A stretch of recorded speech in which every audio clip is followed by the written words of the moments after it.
WNST, Taos in Baltimore, and Baltimore Positive. We're positively into the biggest baseball week we've ever had. We're not even going to play a game until Saturday night. Luke Jones joins us now. We're going to put down the pigskin at this point, and the helmets and the injury reports and the complaints about Ronnie Stanley and worries about the Pittsburgh Steelers and who's going to be their quarterback, Mitch Trubisky, this week, and talk some Oriole baseball. Luke, not a damn thing's going to happen this week, except everything's going to happen, right? And we're going to sit around Tuesday and Wednesday, maybe Thursday, figure this out. I just want to say, from a baseball perspective, it's the first time since I've had the little date minders where I had to keep October clear. We're going to do our Maryland Crab Cake Tour next week over Drug City, courtesy of the Maryland Lottery, with Jiffy Lube and our friends at Window Nation. That's next Friday the 13th. We'll be there from 2 until 5 doing that at Drug City and Dundalk. But I put the month aside and then the weekend and just trying to book us flights next week for the ALDS. It started, well, that's going to be Houston and Tampa, right? Well, it's got to be Tampa. Yeah, it's going to be Tampa unless they beat us, and then all hell breaks loose and we have to play on Tuesday. And I started this airline thing about a month ago, and then the Texas Rangers come in, and then the Astros, who stunk last week, were good this week. The whole thing's been a roller coaster ride for all of these teams, right? No question about it. And that's why if you're the Orioles, you like the fact that you won 101 games and you're the number one seed, and you can now sit back, and which is strange. And we haven't talked about this part of it very much. We've mentioned it in passing, but we talked about the need for the bullpen, and the pitching's tired, and these guys are tired, and they had 17 straight days without an off day in September until they finally came home early last week. But they're going to sit for 5 days. And Nestor, that's very anti-baseball. That's very counterintuitive to how you think about the game. It's a day longer than the All-Star break, which is the only extended stretch that you get all season long. So it's going to be fascinating. And look, we saw this last year with Atlanta. We saw this last year with the Dodgers in the National League. Two teams who had robust records, and before they know it, they're going home after the division series. So it's something that Brandon Hyde and Mike Elias and these coaches and the players, they're going to have to manage this week. But you'd certainly choose that over the alternative of a best 2 out of 3 that we're going to see with Toronto, or with Tampa Bay and Texas. We're going to see with Toronto and Minnesota, where you could have a bad 24 hours and it's over for you. So you'll gladly take that, but it's just such a unique week because what are you going to do to keep everyone sharp? I mean, we saw Kyle Bradish throw 2 innings on Sunday. He's the probable game 1 starter. I don't think, no one's talking out of turn expecting that at this point after the season he had. But, beyond him, you're going to be talking about a bunch of guys that, have sat for quite a while by the time they open up this series on Saturday against either Texas or Texas or Tampa Bay. See all this craziness. All the teams. It's a lot of teams. Right. Is what's going on. Yeah. I mean, I think you and I were talking a week ago at this time. We were thinking it was going to be Tampa and Toronto, and it ended up the Blue Jays, struggled against the Rays over the weekend. And this is Geddy Lee avoiding me, is what this is. I'm going to tell you right, exactly. So, but that's this best of 3. That is the wild card round that the Orioles have avoided. It's crazy. I mean, my goodness, when you're talking about, I don't care how good you are. I don't care if you're 10 games better than your opponent. I mean, a best of 3, 2 quality teams, flip a coin. I mean, that's really what it is. And who's hot right now, and whose pitching is in slightly better shape at this stage of the game in October. So, we'll be talking about that as we gain some clarity here as far as who exactly the Orioles are going to be facing in the division series. But in the meantime, sit back and watch. You can rest. Brandon Hyde and Mike Elias align their starting rotation, figure out who's going to be on the roster, figure out the back end of the bullpen. I think we know the top 4, 5, 6 names in the bullpen, but who's going to fill it out after that? And, it's very much an unusual feeling knowing that you've got some massive baseball, but you've got 5 days to not kill time. They're going to use that time wisely, of course, but how do you stay fresh? They think they're going to use it wisely. They don't really know how to use it wisely, right? Literally. They hope, right? I mean, think about this. I mean, think about the hitters. I think we focus a lot on the pitching, and especially talking about the young pitchers and all these guys are over their career max for But if they innings. get their ass kicked this weekend and somehow they get eliminated quickly, and we're like, oh, they shouldn't have given them a week. These guys needed a week off. And I don't know that the starters needed a week off the way they were blowing by the Nationals and the Red Sox. And I think that's a little bit of fool's gold, too. I mean, it's nice to throw in strikes and working fast and getting through this. But, I mean, they are playing teams just want to get on a plane and get the season over with, right? I mean, so as good as the starting pitching looked last week, and you say, bring it on, let's play baseball middle of the week, there is a little part for me that I like this rest for them. And Sure. psychologically, if they go out and they lose game one, shame on them and whatever. But like, so all these teams are going to lose except one of them over the next 3 weeks, right? That's the way the tournament works. So I'm not as concerned about that. In my perfect world, this is my perfect world. 1 seed, take the week off, get people healthy, go take some time, go fish a little bit, go relax a little bit. You know what's coming Saturday. There'll be no problem getting in the car and driving to the ballpark Saturday after going to BP a couple of days this week. There'll be no problem getting ramped up to play the Tampa Rays on Saturday night if that's what you're going to do, right? Yeah, and look, I mean, and I'll take exception to you saying, shame if they lose game one. Tampa Bay won 99 games.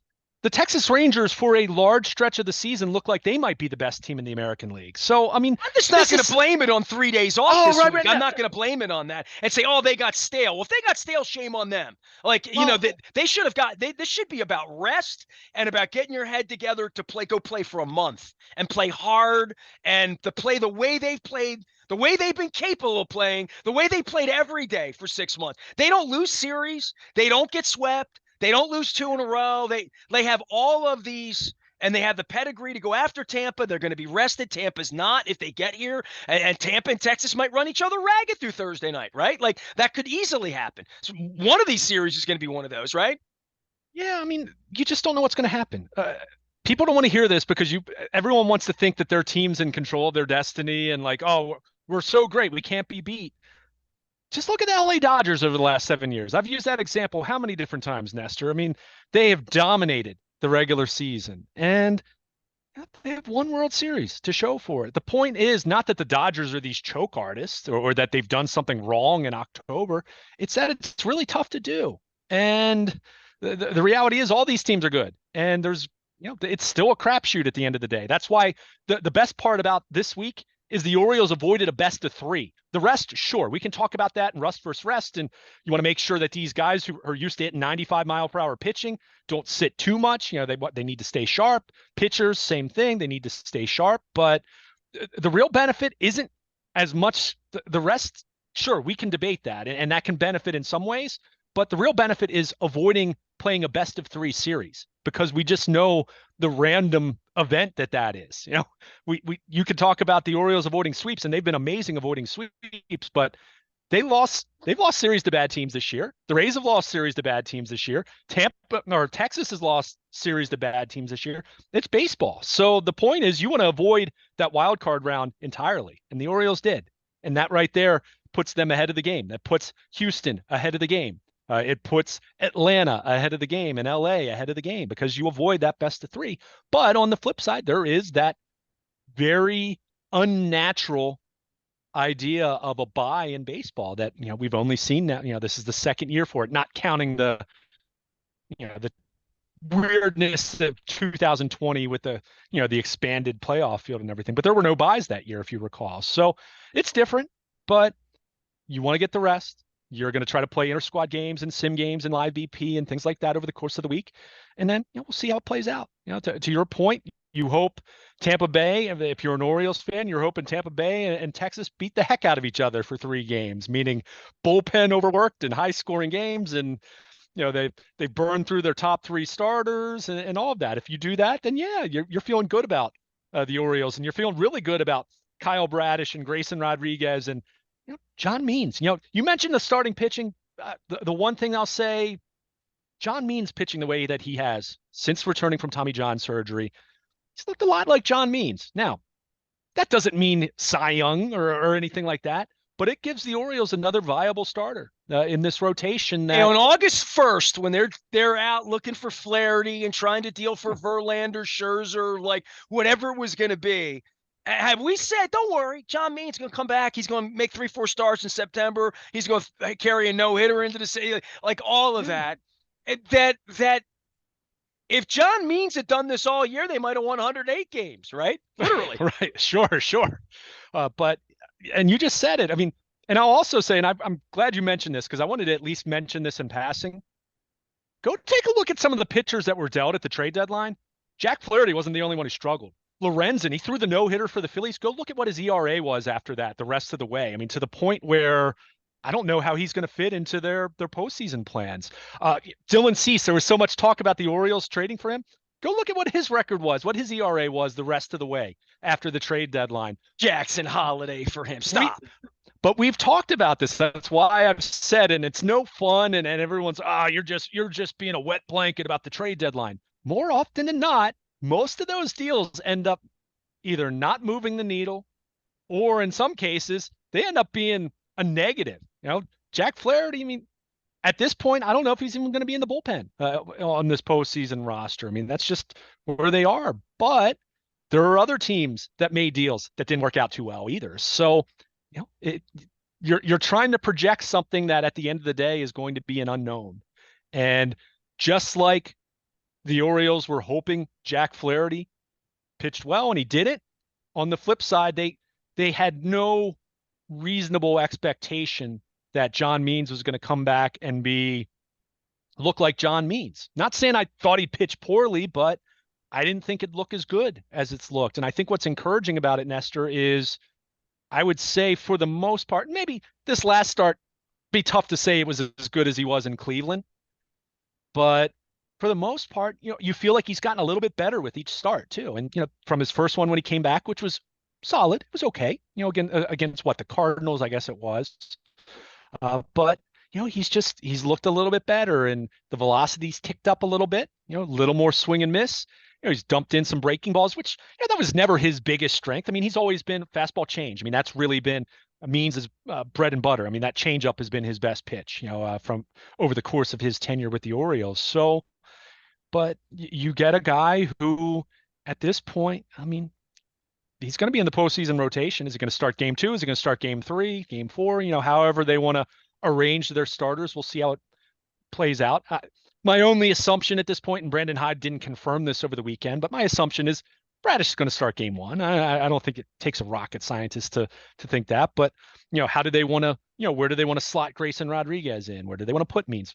Is it Kyle Gibson or Dean Kramer, for that 4th spot? So they've got a week now to figure that out. And a lot of that is going to be dependent on whether they're facing the Rays, who they know very well. Although the Rays, even since the last time the Orioles played them, they lost Brandon Lau, another injury for them. But yeah, I'm wondering who do we want? I mean, do you really want Texas thinking we want to avoid Tampa? Or I think to your point, you want a 3-game series that ends late into the night on Thursday and a really, really beleaguered winning team is what you want. Sure. Yeah. I mean, that's the best way you can frame it. I mean, both of those teams are good. Everyone in the postseason is good. Even the Minnesota Twins, Nestor, they're almost like the punchline of this field. Go take a look at what the Twins record has been since September 1st. They had a really nice final month of the season, and they pitched well, and they played really well over the last 5-6 weeks. They had a solid August too. Do not dismiss the Minnesota Twins, even though they're 87-75, and they're the weak link of this field. So we saw this with Kansas City in 2014. The Orioles, not so much the current Orioles, but Orioles fans know this very well. No one was talking about the Kansas City Royals at the beginning of the 2014 postseason. I mean, they were the team that was losing in the wild card game. And before you know it, they're going to the World Series. So it is all about who's healthy, who pitches well, whose bats get hot at the right time, and just who's playing the cleanest baseball and who gets hot at the right time. And you hope that's the Orioles. And look, this team, there's no reason to think they can't be that team. But at the same time, just like any other team in this field, they've got things that you have questions about. You have questions about, do they have enough dominance on the back end of the bullpen, to protect a 1-run lead against whoever you're facing, Tampa or Texas or even getting to the ALCS. You have questions about the starting pitching beyond, let's say, Bradish and Grayson Rodriguez, who, by the way, have never been on this stage. So even them, how are they going to respond to that? It's a fair question, just like it is for anyone who's on this stage for the first time.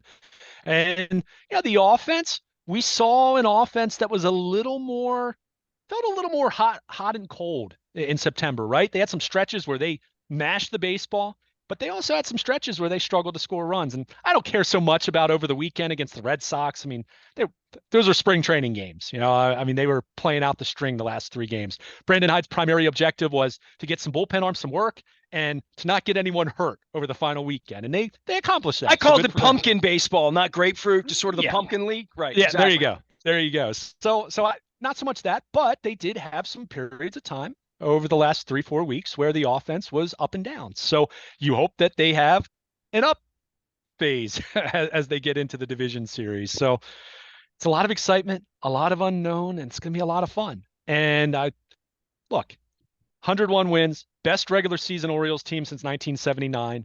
I mean, one of the very best in franchise history in terms of wins and losses. I mean, it's been such a fun season, but there's no guarantee that they're going to play all month either. So enjoy this ride. Enjoy this. Don't take it for granted. Nothing, just enjoy the ride because it's tough.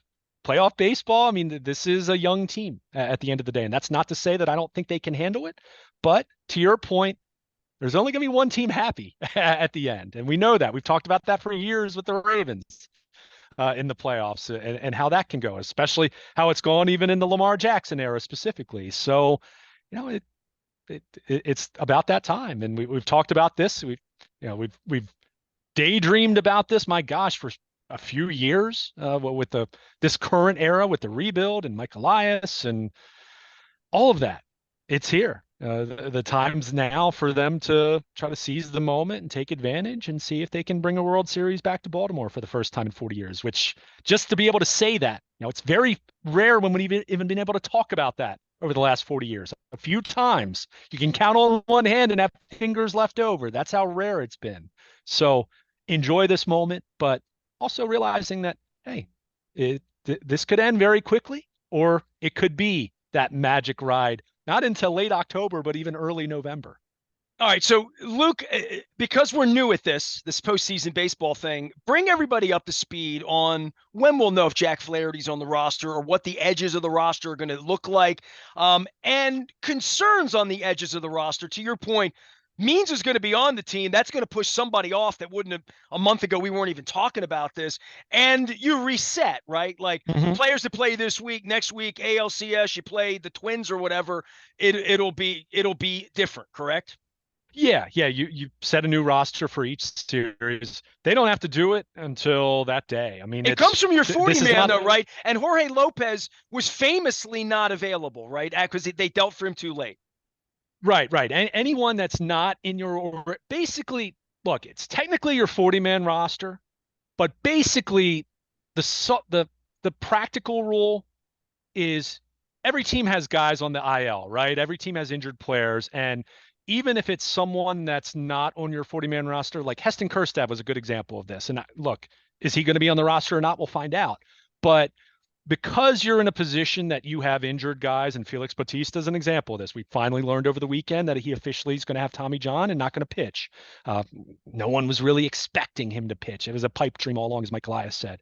But as long as someone's in your organization before September 1st, basically you can make it work that they can be eligible for the postseason. Jorge Lopez, as we said at the time of his acquisition, was not, that was after September 1st. He did not pitch well anyway, and he was DFA'd over the weekend. I'm guessing chances are he's probably not going to be claimed, and they'll outright him to Norfolk. He'll be in spring training with them next year. I'm guessing that's what's going to happen. But, roster set when the series starts. You don't have to do it 5 days in advance or anything like that. So they will, the Orioles are becoming more and more like the Ravens in that way, that they're not going to announce it ahead of time. That's just not how they're going to operate. Mike Elias is going to be tactical in the way that Eric DaCosta is with those types of things. The roster, which was 28 in September, it goes back to 26. But keep in mind, the roster construction is going to be a little bit different. In a 5-game series, you're only going to have a 4-man starting rotation. So inherently, whether it's Dean Kramer or Kyle Gibson, whoever you assume is not going to be in the starting rotation for the division series, they go to the bullpen. And, then you have another pitcher to deploy there. So because it's a 5-game series and you play game 1, game 2 off, game 3, game 4,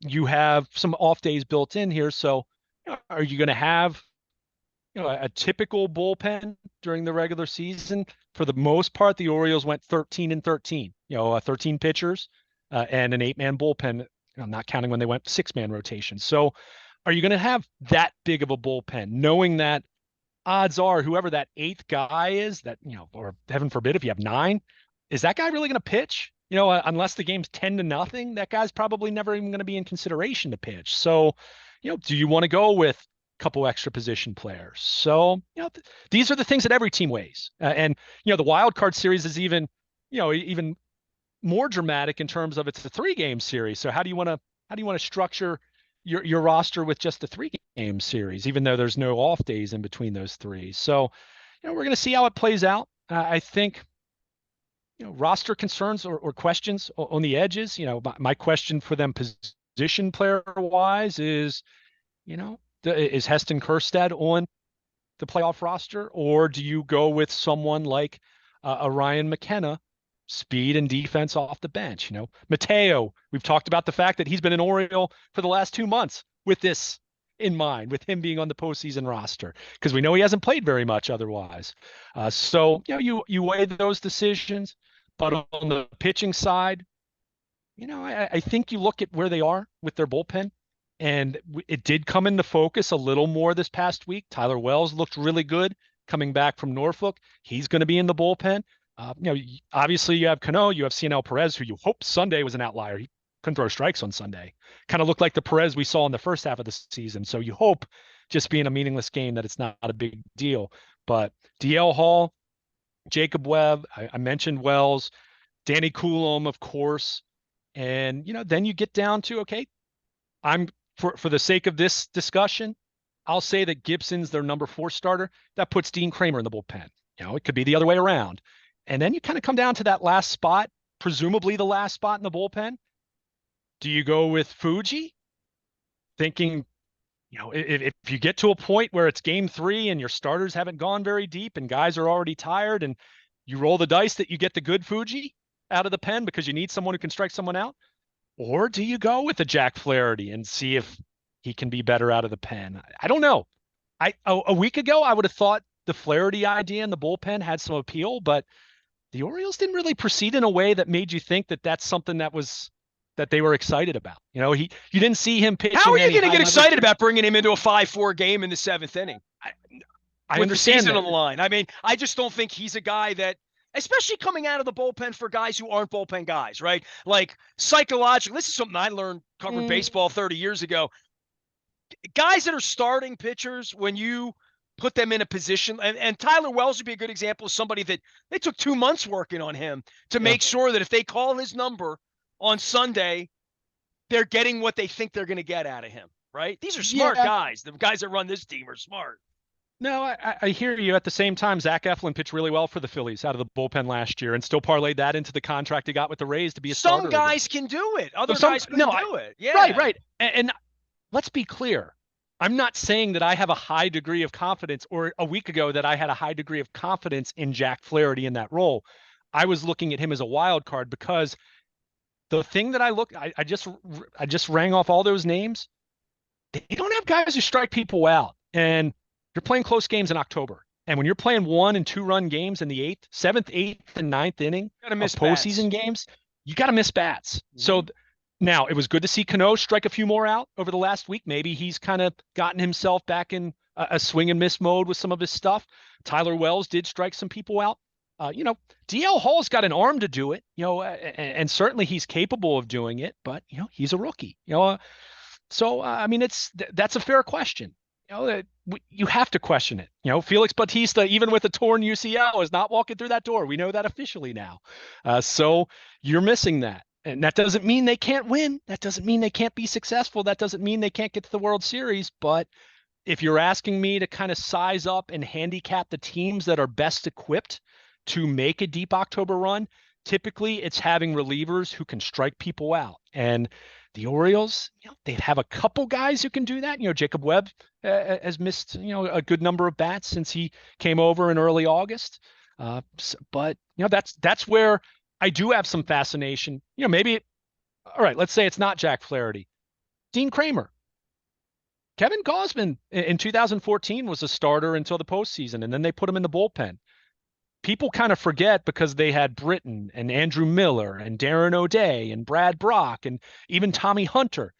Go back and look. Kevin Gausman gave them some good work out of the bullpen in that 2014 postseason. So, it might be a Dean Kramer who, let's lay out the scenario right now. Whoever's starting game 2, whether it's Grayson Rodriguez, John Means, whoever it is. Let's say they run into some trouble and they're pulled in the 4th inning. That would not be shocking. That's how postseason baseball works. Starters aren't going 6 or 7 innings. They're just not. In that scenario, is it that impossible to think about Dean Kramer coming in and giving them 2 1/3 and striking out 4 guys?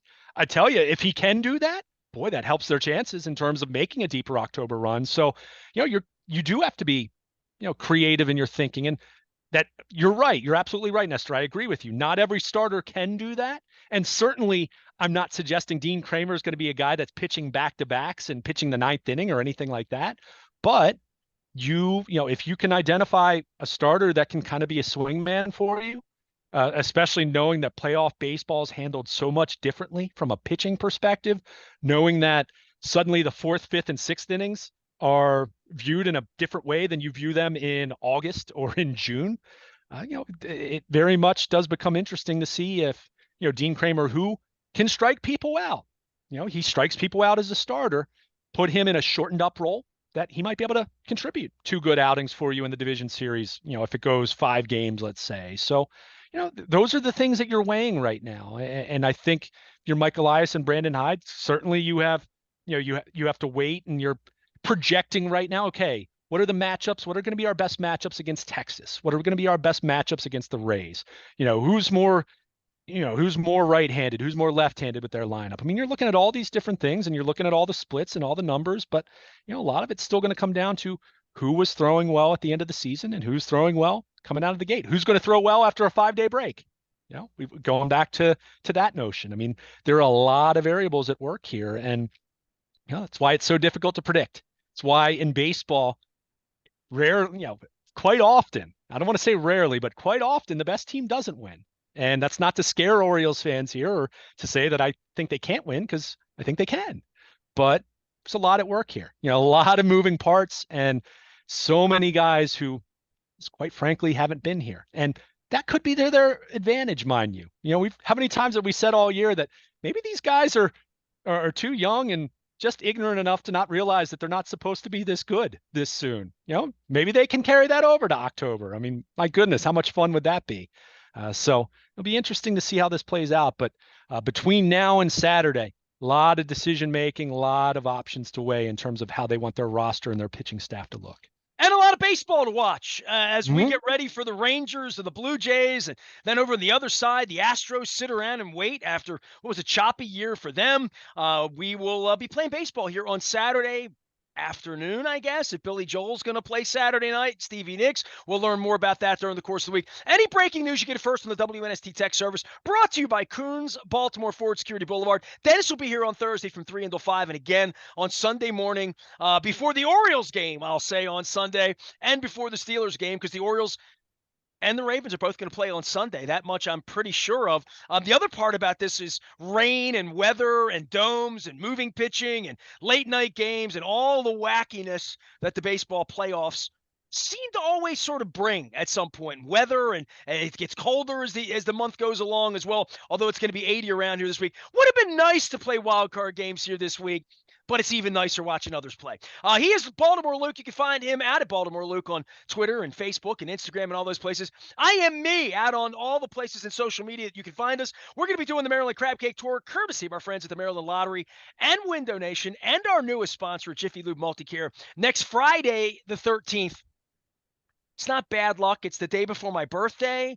It's the day before Stacy Keebler's birthday. Wes Moore's birthday is the same day as Jim Palmer next weekend. And Wes Moore got up and applauded a lease that isn't really a lease. And I've been emailing with him, and I'll be getting with our governor as well before it's all over with. I will not lose sight on the big picture, which is the owner's a little bit of a creep, don't you think? And this will be a time to write to Rob Manfred about these things, because I'm assuming that the commissioner is going to come see what Camden Yards looks like at some point here if we play enough baseball later on in the month as well. So I have a Dear Rob Manfred columnist coming out, as well as a columnist off of the Browns game. You can read all of Luke's writings this week. He will be watching batting practice and Owings Mills practice, as it is Steelers week here, but we're calling it Baltimore Baseball Week. It's playoffs. I'm Nestor. He's Luke. We are WNST, AM 1570, Towson, Baltimore, and we never stop talking Baltimore positive.